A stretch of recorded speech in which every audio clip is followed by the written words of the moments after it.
Operation غضب للحق کے تحت پاک فوج کی کارروائیاں، Kandahar airfield oil storage تباہ، ویڈیو جاری۔ سیکیورٹی ذرائع کے مطابق oil storage sites Afghan Taliban اور دہشت گرد تنظیمیں اپنی مذموم کارروائیوں کے لیے استعمال کر رہی تھی۔ پاک فوج مؤثر کارروائیوں کے ذریعے افغان طالبان اور فتنہ الخوارج کے دہشت گرد ٹھکانوں اور فوجی تنصیبات کو نشانہ بنا رہی ہے۔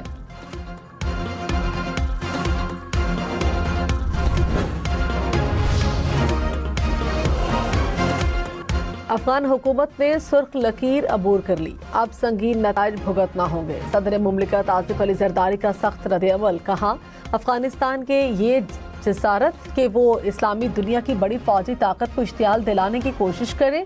افغان حکومت نے پاکستان کے شہریوں کو نشانہ بنانے کی کوشش کر کے سرخ لکیر عبور کی۔ افغان طالبان حکومت اپنے وعدوں سے مسلسل مکر رہی ہے۔ پاکستان کی مسلح افواج ملک کے دفاع اور عوام کے تحفظ کے لیے مکمل طور پر پرعزم ہیں۔ ISPR نے کہا افغان طالبان کے بھیجے گئے ڈرونز کو کامیابی سے مار گرایا۔ ڈرونز اپنے ہدف تک نہیں پہنچ سکے۔ ڈرونز کو سافٹ اور ہارڈ کل طریقوں سے نشانہ بنایا گیا۔ ڈرونز کے ملبے سے کوئٹہ میں 2 بچے زخمی ہوئے، کوہاٹ اور راولپنڈی میں ایک شہری زخمی۔ ڈرون حملے عوام میں خوف و ہراس پھیلانے کی مذموم کوشش تھی۔ مسلح افواج اور عوام افغان طالبان کی فطرت اور عزائم سے آگاہ ہیں۔ امریکہ کا ایران کے خارق جزیرے پر حملہ، ٹرمپ کا حملے میں تمام فوجی اہداف کو تباہ کرنے کا دعویٰ، کہا مشرق وسطیٰ کی تاریخ کے طاقتور ترین حملوں میں سے یہ ایک تھا۔ احتیاط کے طور پر جزیرے پر موجود تیل کے بنیادی ڈھانچے کو تباہ نہیں کیا۔ آبنائے ہرمز سے جہازوں کی آمد و رفت میں خلل ڈالنے کی صورت میں دوبارہ فیصلہ کروں گا۔ ایران کبھی بھی جوہری ہتھیار حاصل نہیں کر سکے گا۔ ایران ہتھیار ڈال دے اور ملک کے باقی ماندہ حصوں کو بچائے۔ ہمارے تیل انفراسٹرکچر کو نشانہ بنایا تو خطے میں توانائی ڈھانچہ نشانے پر ہوگا۔ پاسداران انقلاب کا امریکی صدر ڈونلڈ ٹرمپ کے خارق جزیرے پر حملے کے جواب میں رد عمل، کہا امریکی کمپنیوں کے حصص والی کمپنیوں پر بھی حملے کریں گے۔ عراقی دارالحکومت بغداد میں امریکی سفارت خانے پر حملہ، عراق سے دھواں بھی اٹھتے دیکھا گیا، خطرے کے سائرن بجنے لگے۔ سعودی وزارت دفاع کا مشرقی علاقے میں 5 ڈرونز مار گرانے کا دعویٰ، ایک ڈرون صحرائی علاقے میں بھی مار گرایا گیا۔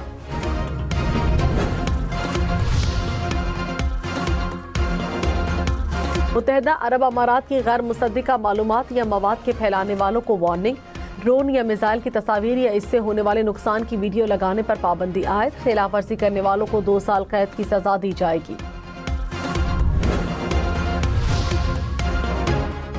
قومی سلیکشن کمیٹی کے رکن عاقب جاوید نے کہا ورلڈ کپ میں پاکستان ٹیم کی کارکردگی امیدوں کے مطابق نہیں تھی، کم از کم ٹیم کو سیمی فائنل تک پہنچنا چاہیے تھا۔ فخر زمان ورلڈ کپ کے ابتدائی میچز کیوں نہیں کھیلے، یہ کوچ بتا سکتے ہیں۔ ہماری انڈرسٹینڈنگ یہی ہے کہ کوچ کو فری ہینڈ ملنا چاہیے۔ بابر اعظم فٹ نہ ہونے کی وجہ سے بنگلہ دیش کی سیریز نہیں کھیل رہے۔ سرفراز احمد نے کہا اگلے سیزن میں نئے کھلاڑیوں کو موقع دیں گے۔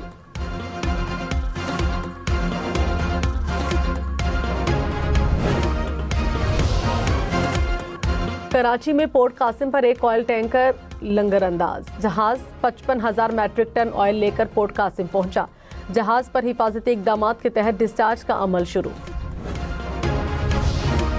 عالمی منڈی میں خام تیل مزید مہنگا، برنٹ کروڈ کی قیمت $103 فی بیرل سے بڑھ گئی، امریکی خام تیل کی قیمت $98 فی بیرل ہو گئی۔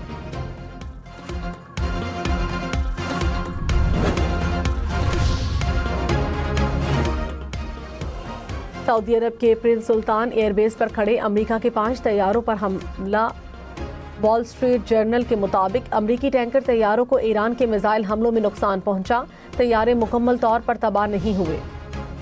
آبنائے ہرمز بند رکھنے کے اعلان کے بعد B-2 بمبارڈ طیاروں کے ایران پر حملے، امریکی سینٹ کام سے جاری بیان میں کہا گیا کارروائی کا مقصد ایرانی حکومت کے خطرے کو ختم کرنا ہے۔ ایران نے USS ابراہم لنکن کو نقصان نہیں پہنچایا۔ ابراہم لنکن سمندر سے ایرانی فضائی حدود پر برتری برقرار رکھے ہوئے ہے۔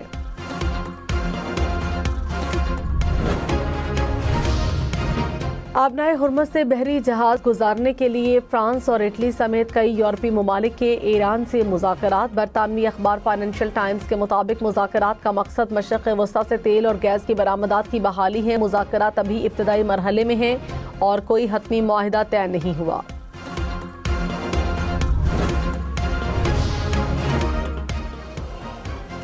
وائٹ ہاؤس میں مصنوعی ذہانت کے امور کے سربراہ کا صدر ٹرمپ کو ایران کے ساتھ جنگ ختم کرنے کا مشورہ۔ رائٹرز کے مطابق AI سربراہ نے کہا وقت آ گیا کہ امریکہ فتح کا اعلان کرے، جنگ سے نکل جائے، کشیدگی کم کرنے کے لیے ایران کے ساتھ باہمی مذاکرات کے ذریعے کوئی حل نکالا جائے۔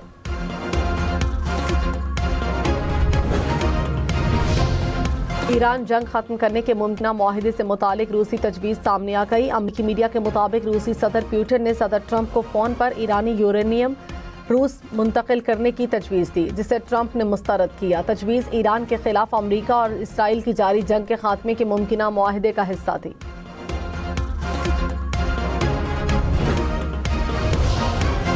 پاکستان کے غیر ملکی زر مبادلہ ذخائر نے 4 سال کی بلند ترین سطح عبور کر لی۔ پاکستان کے کل زر مبادلہ ذخائر 21.6 ارب ڈالر تک پہنچ گئے۔ SIFC کی اصلاحات اور پالیسی تسلسل کی بدولت زر مبادلہ ذخائر بلند ترین سطح پر پہنچے۔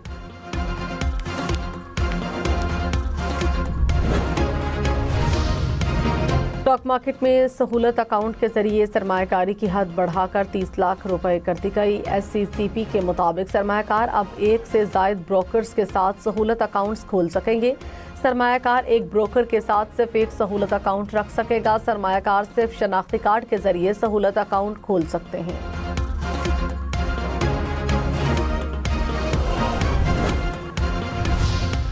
اسرائیل کے لبنان پر تازہ حملے، 5 بچوں سمیت 17 افراد جاں بحق ہو گئے۔ اسرائیلی فوج کے مطابق کارروائی حزب اللہ کے خلاف کی گئی، ایک پل بھی تباہ ہوا۔ اسرائیل نے بیروت پر پمفلٹ گرا دیے۔ غزہ جیسی دھمکی، اسرائیلی دھمکیوں کے باعث لبنان سے 8 لاکھ سے زائد افراد گھروں سے بے دخل۔ غزہ میں بھی اسرائیل کے فضائی حملے، 2 نوجوانوں سمیت 3 فلسطینی شہید ہو گئے۔ امریکہ کا ایرانی رہنماؤں کے بارے میں معلومات فراہم کرنے پر $10 ملین کے انعام کا اعلان۔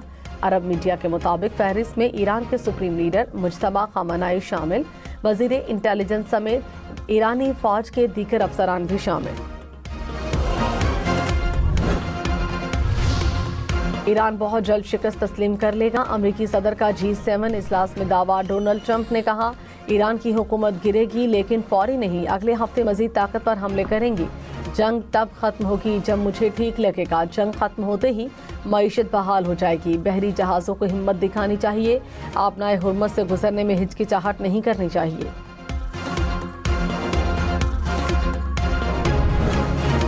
لائن کہلاتا ہے۔ سانحہ گل پلازہ کی تحقیقات کے لیے جوڈیشل کمیشن اجلاس، صدر گل پلازہ ایسوسی ایشن نے کمیشن میں جواب جمع کرا دیا۔ کہا عمارت کے دروازے صدر کی ہدایت پر بند رکھے جاتے تھے۔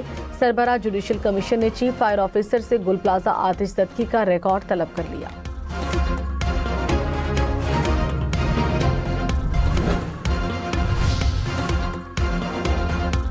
کاموکی میں مبینہ پولیس مقابلہ، 4 ڈاکو ہلاک۔ CCD کے مطابق ڈاکوؤں نے 1 ہفتہ قبل پولیس کانسٹیبل کو شہید کیا تھا۔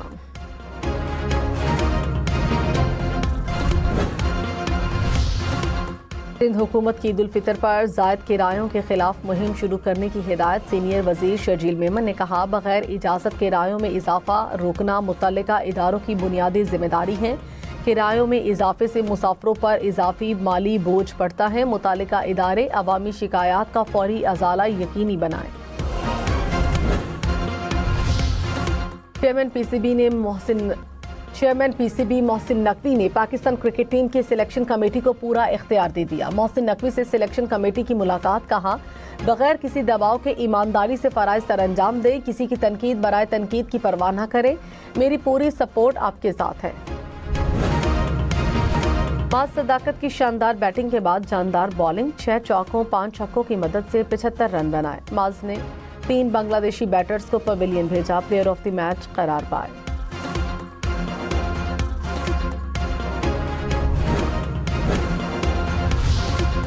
نیشنل پریس کلب کا مارکا دی ڈیموکریٹس پینل نے صدر اور سیکرٹری کی نشستیں جیت کر بڑا اپسیٹ کر دیا۔ عبدالرزاق سیال 1067 ووٹ لے کر صدر اور فرقان راؤ 1024 ووٹ لے کر سیکرٹری منتخب۔ فائنانس سیکرٹری کی نشست پر جرنلسٹ پینل کے عابد عباسی 1061 ووٹ لے کر کامیاب ہوئے۔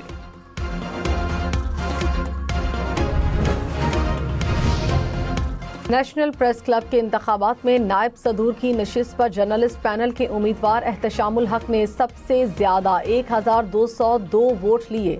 نائب صدور کی 2 نشستیں دی ڈیموکریٹس کے نام بشیر چودھری اور عثمان خان نے کامیابی سمیٹی۔ جرنلسٹ پینل کی نائب صدر خواتین کی نشست پر سہرش قریشی نے میدان مار لیا۔ جوائنٹ سیکرٹری کی تینوں نشستیں جرنلسٹ پینل لے گیا۔